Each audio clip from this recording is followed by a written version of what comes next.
चाहिँ म मेरो साया बुक चाहिँ अनबक्सिङ गर्न गइरहेको छु। कति टाढा आएछ कि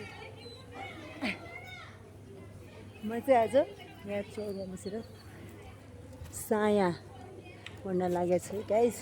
यो बुक कस्तो छ हजुरहरूलाई चाहिँ सब यसको प्लास्टिक उडायो। फर्स्ट पेजमा चाहिँ के लेखेको छ थाहा छ गाइस? यो बुक चाहिँ मलाई पढ्न कति रहर थियो, मैले पाएको छु होइन। यो मैले न्यु इयरको दिन पाएको यो बुक चाहिँ 24 घन्टादेखि लगातार परिरहेको झरीले तन अल्लाउनु भएको थियो पानी। यो साया बुकको चाहिँ सबभन्दा कसैले हेर्नुहुन्छ भने चाहिँ सबभन्दा बेस्ट लाइन चाहिँ मलाई पढेर सुनाइदिनु होला। मलाई चाहिँ थाहा छैन, मैले धेरै पढेँ। साया चाहिँ भर्खर अनबक्सिङ गर्दैछु। नारी प्रवाहित भयो। हेलो हेलो के छ यसको सबभन्दा मेन यो चाहिँ लाइन चाहिँ के रहेछ? म चाहिँ यो सब बुक पढिसकेपछि चाहिँ म हजुरहरूलाई यसको बारेमा चाहिँ के रहेछ भन्न चाहिँ डिटेल्समा जान्छु होइन। यदि हजुरहरूलाई नि साया बुकको चाहिँ कुन पार्ट्स चाहिँ मनपर्छ गाइस मलाई कमेन्ट गर्नु होला। जस्तै यो अगाडिको उसले चाहिँ यस्तो मजाले यसरी हावा उडाइरहेर होइन, अनि जस्तो यो आनन्दको चौरो फुलेको ठाउँमा बसेर बुक पढ्न त कति रमाइलो हुन्छ नि। यदि तपाईँहरूलाई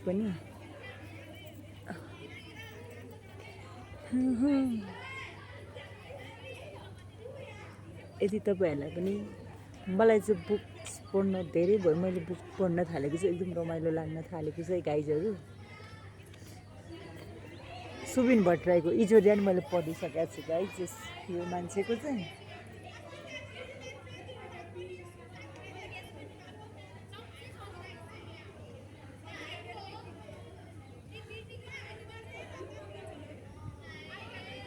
साया भने चाहिँ सायद यो स्टोरीको केटीको नाम हो रहेछ।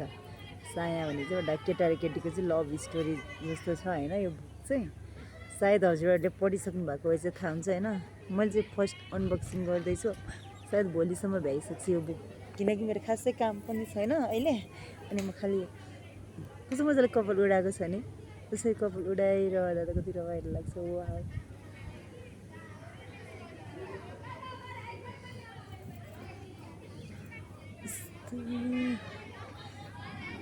सायद साया कुनै केटीको नाम हुनुपर्छ।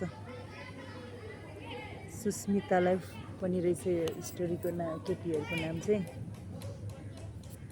सायद यो कुनै केटीको करियरको नाम हो होइन। स्टोरी राम्रो छ जस्तो छ माने होइन।